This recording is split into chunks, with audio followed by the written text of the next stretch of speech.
score the order. McClendon leading off. She started this game with a single. Tries a bunt there, but takes a strike. McClendon, one of the fifth-year players on this roster, as is the on-deck hitter, Jenna Osikowicz.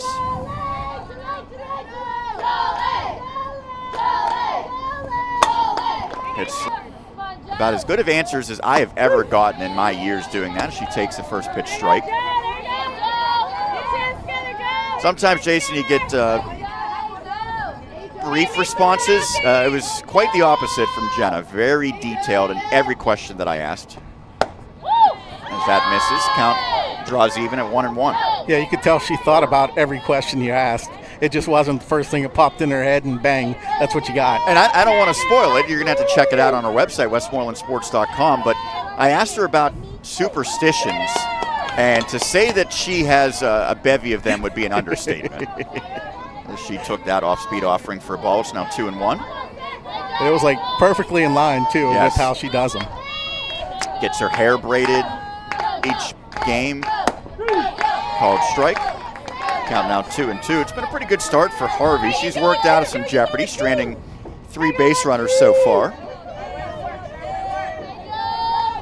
This Kutztown team, 7th in ERA at 2.80, as that one is bounced but foul. But what really stands out about the Golden Bears is they have the best fielding percentage in the PSAC. So certainly, even if their pitchers aren't mowing down the opposition, they don't mind having the ball put in play usually. Yeah, they make the plays. A little bit of wind gusts through the area here. 2-2 on Osikowicz. Top of the third, scoreless. Good take. That one off the plate as the count runs full. Seton Hill's head coach Jessica Strong is in the dugout currently. Sometimes we'll see her down at third base, but that's currently occupied by Brooke Sullivan. As this one's hit pretty well, and that is down. Osikowicz turning, heading for 2. The throw comes in, it is cut off. Terrific speed by Osikowicz. She's in scoring position.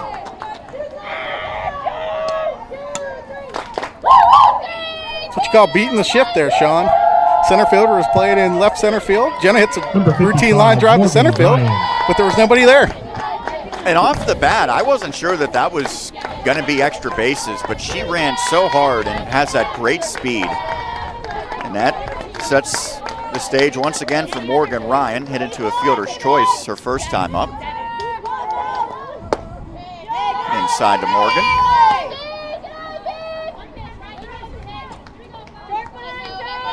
I'm sure she is quite used to trying to bring home Osikowicz on the base paths, going back about almost a dozen years now, even earlier than that perhaps. As this one's popped up, nice catch made by Oval, the catcher, for the second out. Looked like that maybe had some backspin. Not always the easiest catch to make for a backstop, but first base number 33, Morgan Toll. And now Toll. She flew out in foul territory to use in right field in her first AB. Takes that one off the plate.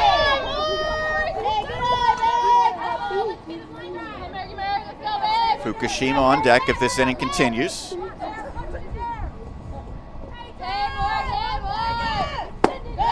Ball low. Now Toll has a hitter's count at 2-0. If you're Morgan here, you're looking for a ball you can hit on a line somewhere. Because any base hit's going to score Jenna from second base. That one bounces. Nice stop by Oval, the catcher. Really good pick. I think that one caught the plate. It did, yeah. You can see why she's a first-team All-Conference honoree. Now 3-0. We'll see if Toll's taken here. Takes it for a strike. Makes it 3-1. Griffins have threatened all 3 innings so far. Left a couple in scoring position in the first. Had a runner at third last inning stranded. This one's pulled foul. The count now full.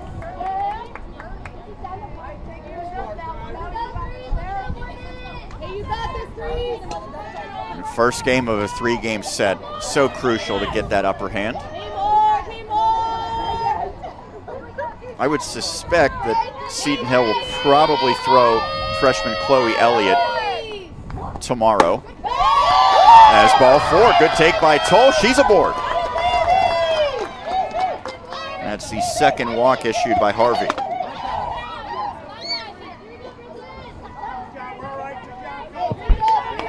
Number 23, Brooklyn Fukushima. And now Fukushima.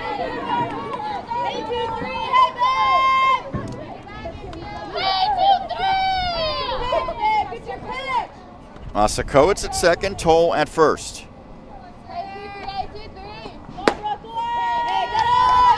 Ball 1.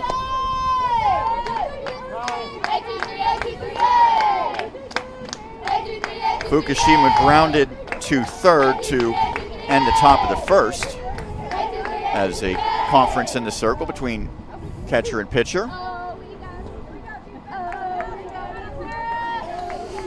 Yeah, the Griffins just doing a good job making Harvey work out there. Getting that pitch count up.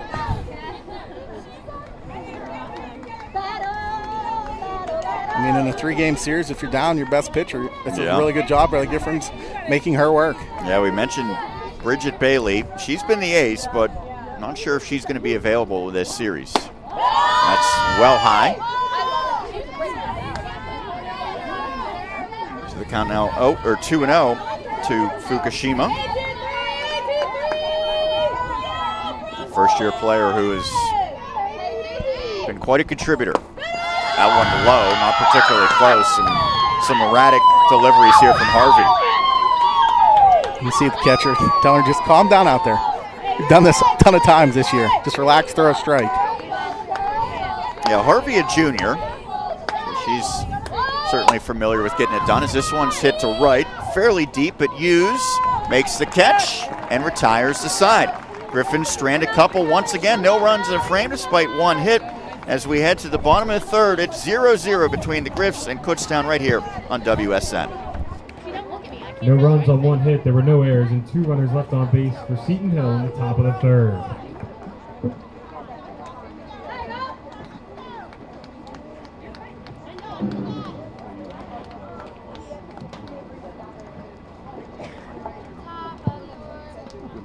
Did you know more than 50,000 student athletes compete in NCAA championships at more than 800 sites across the country each year? Don't miss out on witnessing the next great moment in sports history. Find a championship near you by visiting ncaa.com/tickets.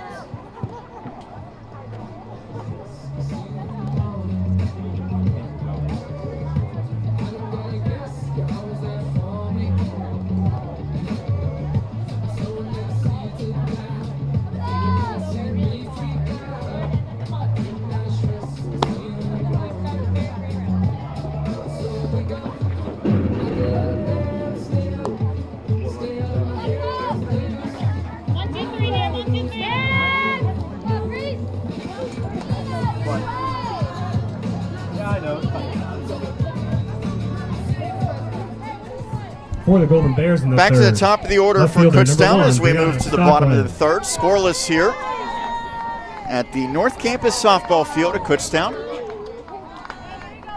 Stockland leading off. She reached on an E6 back in the first. Through the box and a leadoff single. Stockland wasted little time jumping on that offering. So that's the second hit for the Golden Bears, a team that preseason Number 17 was number Hannah 2 in the Allbill. coaches' polls in the East. The Griffins were selected as the number 1 team in the West.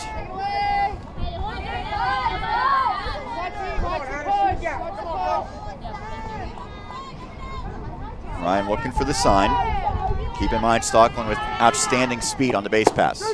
Called strike.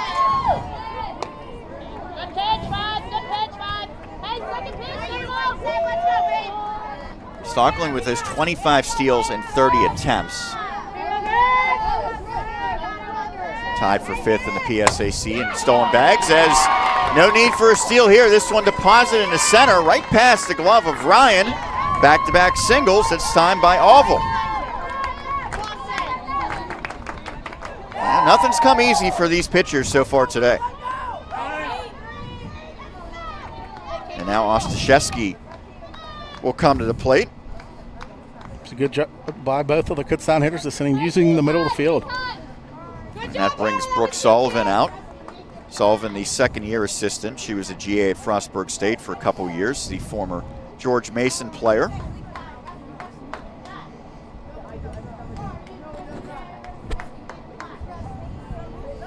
Guessing we'll see a bunt here. Consider she tried to bunt in the first inning. Yeah. Didn't execute it, though. Yeah, she popped out to Paredes at third.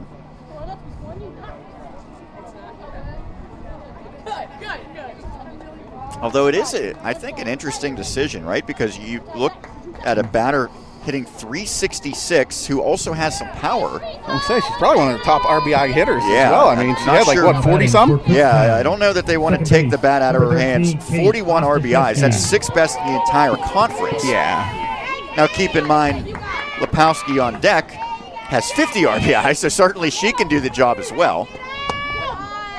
As that misses inside. No sign of a bunt there from Ostaszewski. I would guess you're going to see her swing away here.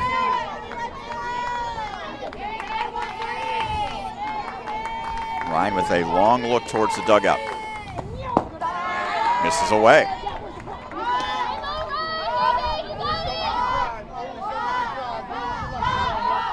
Quarter infielders about even with their respective bags. Paredes at third, Toll at first. Big swing and a miss. Perfect placement as Ostaszewski went with the uppercut swing but came up empty. It almost looked like wherever that pitch was at, she was swinging. I don't think it was a strike. It looked down and in. Just one of those, you're 2-0, you're thinking you're getting a good pitch to hit, you're going to swing no matter where it is. That time she lays off, but it's right at the top of the zone for a strike. And I think the Griffins will gladly take that one. Yeah, probably got a break there. Makes the count even at 2-2.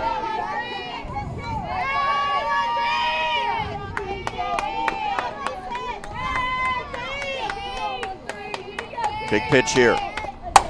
Hit to short. They throw it to third to get the lead runner. So they make sure that they gun down Stocklin instead of potentially trying to turn two. But Ostaszewski has good speed, so that probably would have been a low percentage play. Yeah, good job getting the lead out there. Jenna Lepowski. You're probably getting one anywhere, so get the lead. Good job by Nina there fielding, making it easy throw to third base. Runners now at first and second. Lepowski is granted timeout. We mentioned she is the top RBI producer on this squad and second best in the entire conference. Hits this one off the end of the bat, right side. An infield fly was called, but making the catch nonetheless is Fukushima for the second out. That's a big one.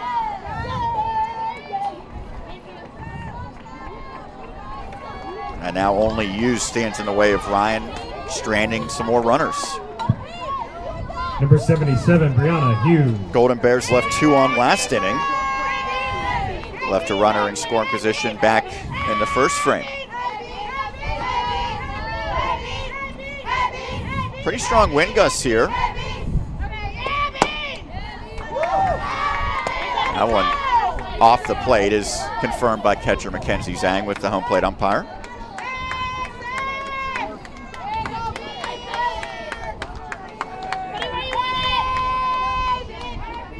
Count 1-0. 2 on base, 2 outs. Oh, and excuse me swing. I think that was going to be called a strike regardless. Yeah, he had the strike going to start. So now 1-1.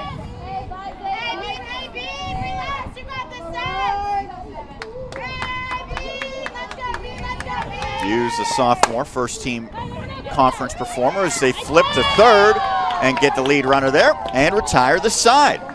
No runs despite a couple of hits, 2 left on base. Both teams have opportunities. They have not cashed in. We're scoreless headed to the fourth right here on WSN. For the Golden Bears in the bottom of the third, no runs, 2 hits, no errors, 2 runners left on base. Still no scores. We move to the fourth inning this afternoon.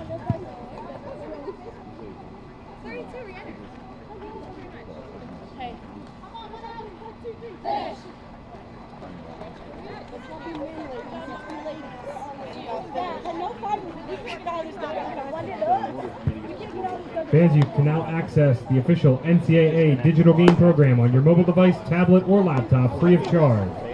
Visit ncaa.com/game programs for an inside look at today's championship.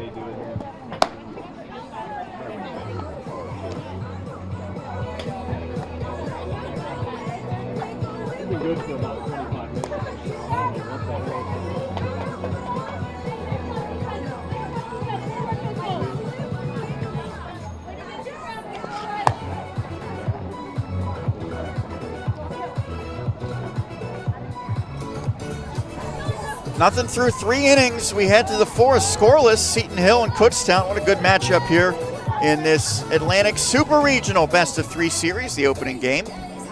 We'll be back here tomorrow as well on the Westmoreland Sports Network. And we are going to have our sunscreen out for that one. Temperatures in the mid-90s tomorrow. Rumor is producer Dan Flickinger will be wearing his swim trunks for the broadcast. Brooke Cleland leading off for Seton Hill. She drew a walk to begin the 2nd inning. First pitch blown away. If anyone wants to send us an email, feel free to do that. You can press the little envelope on your screen and pass along a message. That pitch misses away, 2-0. Hope there's a lot of Griffins faithful tuning in. I know it's not an easy trek in the middle of the week to come out to Kutztown. So for those unable to watch in person, there's a called strike. Although it's a lot more manageable to try to come to Kutztown than it would be if the Griffins advanced to Colorado. Swing and a miss. Cleveland over top of that one.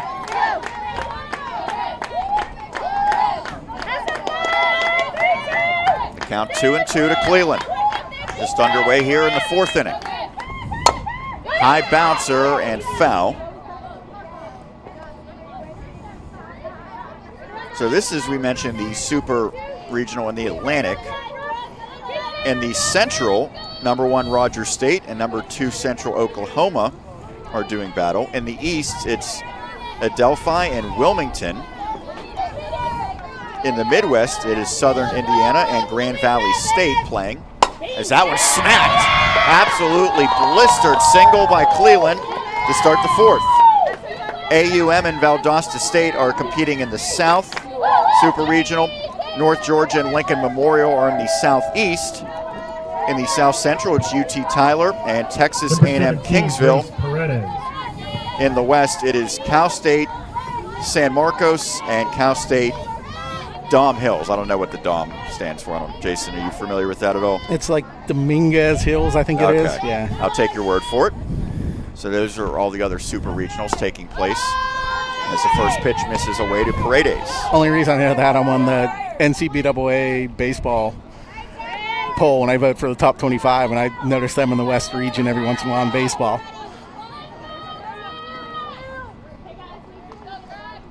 1-0 pitch.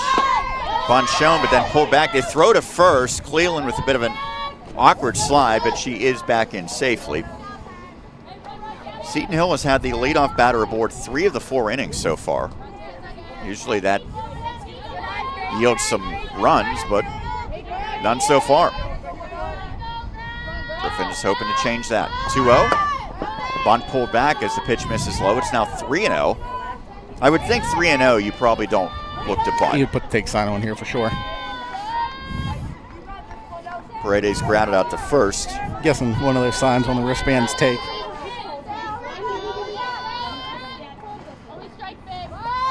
Oh, she does try to bunt and misses it. It looked like it probably was going to be a strike, but that's a curious decision there. So now it's 3-1.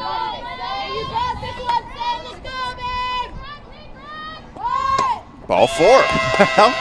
It turned out good in the end for the Griffs as Paredes draws the 3rd walk so far for Griffins hitters.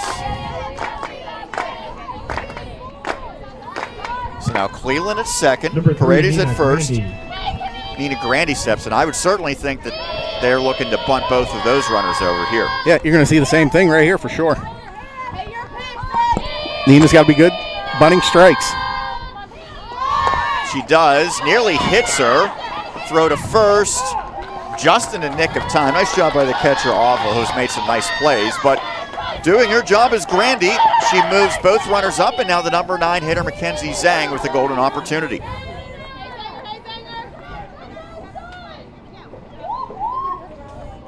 So Cleveland at third. They're going to ask if that ball hit her. It was really close. Yeah, I don't think it did. Well, if they would have saw it hit him, they would have called time when it hit her. Yeah. Not after the play. And they'll stick with the call. Good job by the umps getting together there. Remember that the Griffins pinch ran for Cleveland back in the second. Batting for the Griffins. So if they were to do that Mackenzie here, Zhang. she would be out of this Right. contest.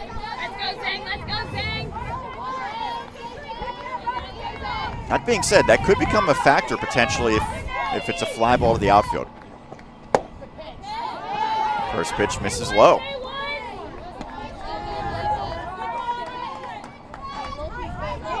Zhang has 7 RBIs this season.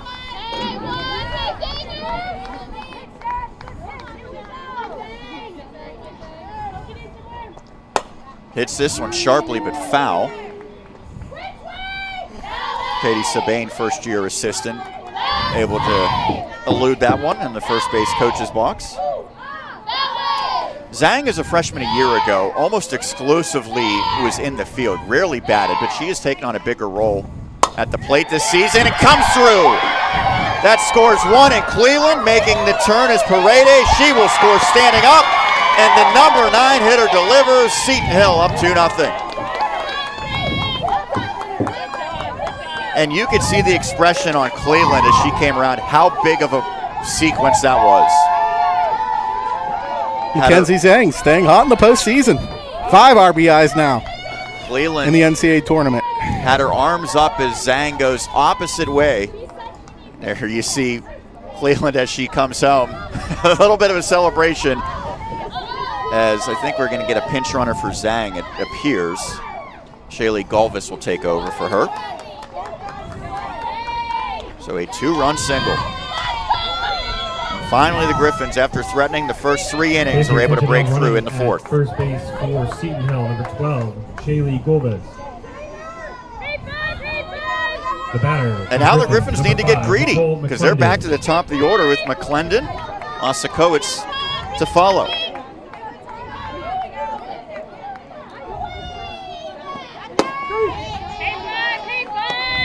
Oh, and 1 to McClendon. Singled in the first, grounded out last inning. It's been a good few minutes for the Griffin Diamond players here. Seton Hill with a 5 spot in the 3rd inning. Take a 5-2 lead over Slippy Rock. Diving effort, a spectacular catch in center field by Texador, robbing McClendon. Incredible effort by Paola Texador.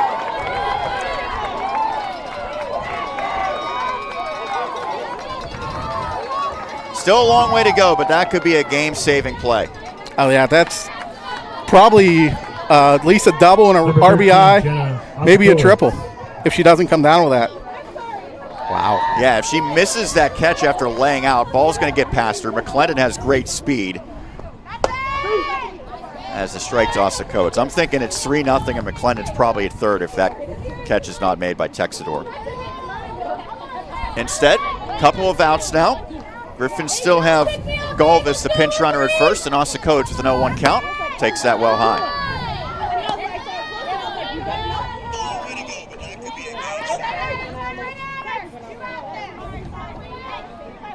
And so now Harvey and Kutztown trying to limit the damage to 2 runs.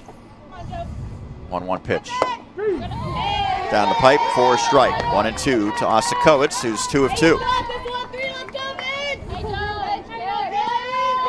Joe, as she's affectionately known, she's battled through injuries recently as well.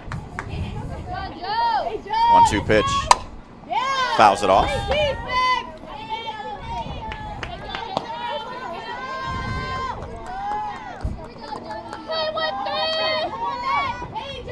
Griffins have played it a couple on the 2-run single by Zhang. She's been replaced by Galvis at first. Off speed, off of the glove, into right, and Galvis gets to third base. The runners at the corners for the Griffins. We'll see what the official score deems that one. It was one that Ostaszewski probably would tell you she should have made.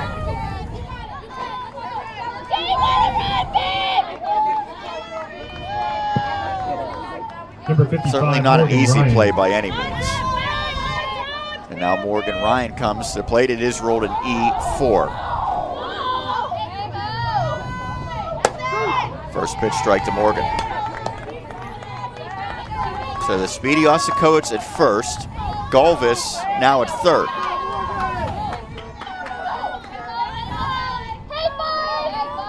Ryan 0-2. Takes it inside. Sean Myers and Jason Green here on the call. Dan Flickinger, our producer on the Westmoreland Sports Network. Thanks for tuning in to Game 1 of this Atlantic Super Regional best-of-3 set. 1-1 pitch. Called strike. Morgan wanted that one. You just see the look on her face.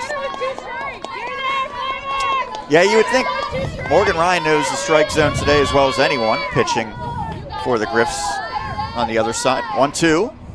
Takes that off the plate. So the count goes even. Runners at the corners. Griffins already have played it a couple here in the fourth.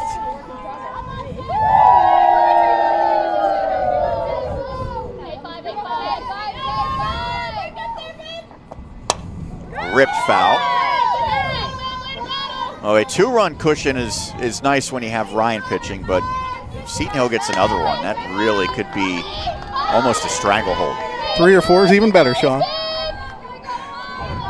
And they do have really good speed on the base pass. Osakowicz at first, and Galvis, the pinch runner, is at third. Up to Ryan. The count now full.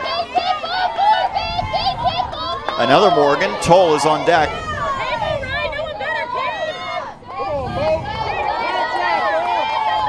Now the payoff pitch. Through the box, that'll play to run. Osakowicz will stop at second. The Griffins up 3-0. And Morgan Ryan comes through to help her own cause.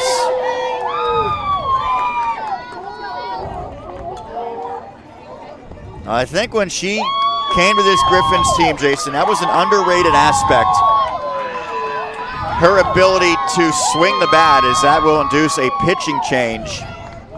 And Amber Brugger will take over in the circle.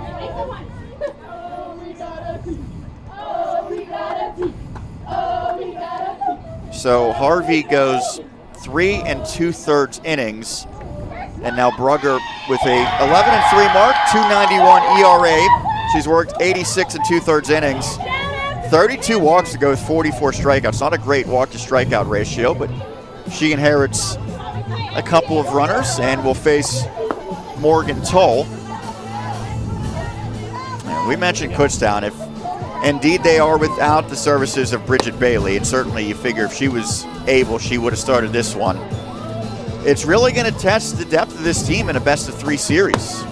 Yeah, that's for sure. You lose that top ace. Amber Brugger. It just makes everything tougher. Well, and Seton Hill sort of went through the same thing in the PSAC tournament. They didn't have Morgan Ryan. Now, had they made a deep run, she would have been able to join the team, but without her, that deep run never materialized. Yeah. It's not easy to do, even with great depth behind her for the Griffins. Obviously, we mentioned we expect to see Chloe Elliott tomorrow, but they also have Lauren Dillette, who is one of the very best freshmen in the entire conference a year ago. They have Lauren Burdig, a former D1 player. And yet you lose that number 1 and everything kind of changes. So we'll see how the Griffins fare against the recently inserted Brugger. First base number 33, Morgan Toll. Toll 0-1, but drew a walk in her last plate appearance.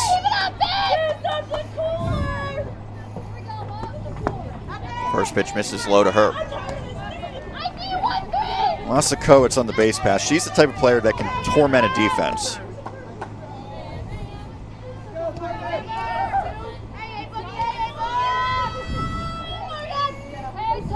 1-0 from Brugger. It's now 2-0. That one didn't miss by much.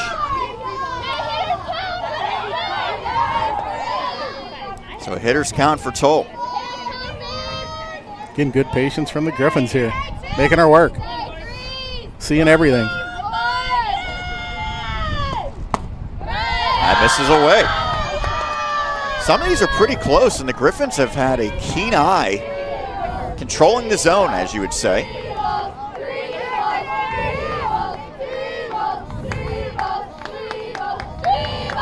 3-0 pitch. 4-pitch walk. So not the start that Brugger wanted. The bases are now loaded. And Fukushima, the 9th hitter of this inning. Second base, number 23, Brooklyn Fukushima.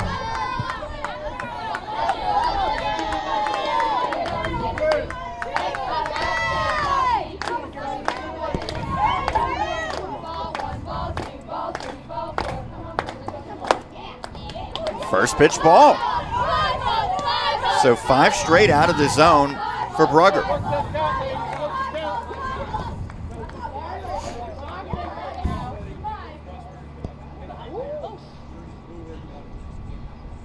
Ooh. I believe they're warning the dugout, correct. The third base umpire warning the Kutztown dugout. And now Judy Laws, head coach, I guess has to convey that message to all her players. Yeah, at the end of the day, she's in charge of the dugout, so. I'm not sure what that stemmed from. Nothing that I was able to pick up. Had certainly. to be just the calls with the pitches, I would guess, at this point. And now an explanation being conveyed to the Griffins head coach, Jessica Strong. Sure, a little frustration with just how this inning is going and the pitch calls they're not getting. Yeah, there's certainly been some that have been close, and for Brugger in particular, she comes in and 5 straight balls. Fukushima batting with the bases loaded, 2 outs here in the 4th. Comes up empty there. Now, after you see a pitcher struggle to find the zone, I don't think you want to do anything to help her. Count 1-1. This one hits sharply, and it falls in. Osakowicz scores. Here comes Ryan. Throw to the plate, not in time. As the Griffins add 2 more. Brooklyn Fukushima makes it 5-0. And on that throw coming home, Toll gets to third. Fukushima is now at second. What an inning for the Griffins as they finally have broken through in a big, big way.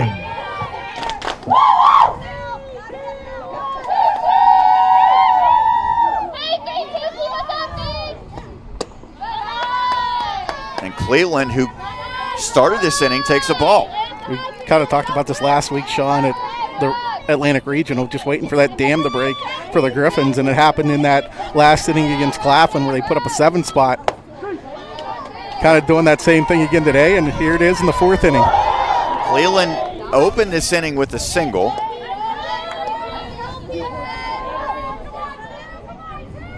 She has a couple more in scoring position. Griffins already with 5. That misses away. Toll is at third. Fukushima is at second. Zhang with a 2-run single. Fukushima with a 2-run single. Ryan with an RBI single as well. Hit to third. And no play as the Griffins score another. Now Texador knocked it down, but had no chance to get Cleveland. Griffins are up 6-0. It was a weird play because as a third baseman, it was hit hard. You think when you knock that down, you'd have a chance, and she just kind of never went after the ball in front of her and just let her get the first. I believe that is ruled a hit. Number 17, Grace Paredes. So Toll scores on that. First pitch to Paredes misses low. Not only did Toll score, but Fukushima got the third.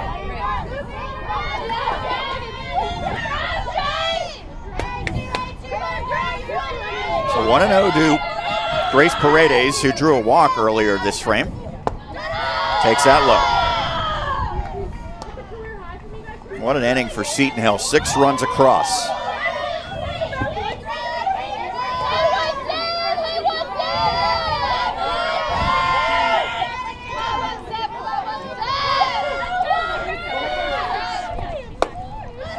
That misses.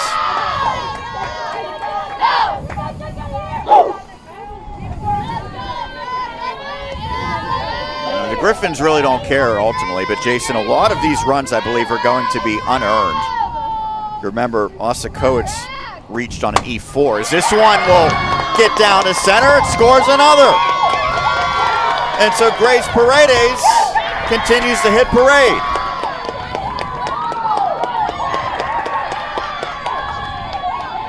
What an inning for the Griffins. Fukushima scores easily. And right now, the Golden Bears have no answer. And everything's been hit hard. It's not like they're dropping balls in left and right. Cleveland at second after that single. As Grandy takes a called strike on an off speed. Really good pitch there. Just all the momentum. Just throw that changeup in there. Threw Grandy off. 6 hits this inning by the Griffs. That misses away. 6 hits. They've drawn a couple of walks and also an error looming large.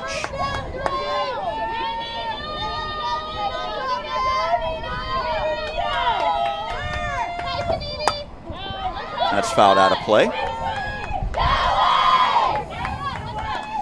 So, if I'm correct, the runs are unearned against the team, but would be earned against Brugger for coming in relief? No, everything would be unearned as long as whenever the error was. As that one bounces to the plate. Because the error was made, how many runs we'd scored? Well, at least the first 2 would have to be earned, right? Because the error was after Zhang's single. Yes. So all the way through Zhang, at least 3 or 4 of them would be earned. Hit to second, and mercifully for Kutztown, the inning comes to an end. But the Griffins bat around and then some. They put up 7 runs in the frame, and as a result, Griffins take a 7-0 lead to the bottom of the 4th as we continue our coverage right here on the Westmoreland Sports